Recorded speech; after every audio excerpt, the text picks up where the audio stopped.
Today we're going to make our doll some floaties. First, cut out 2 strips of bubble wrap to fit around your doll's arm. Take a plastic bag and cut off the colored portion.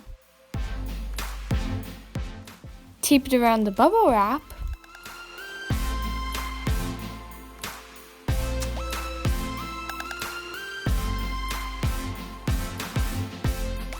And make sure to secure the ends with some tape.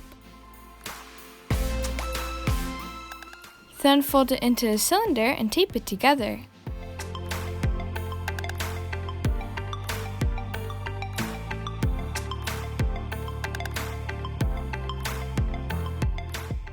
To make your DIY doll floaties.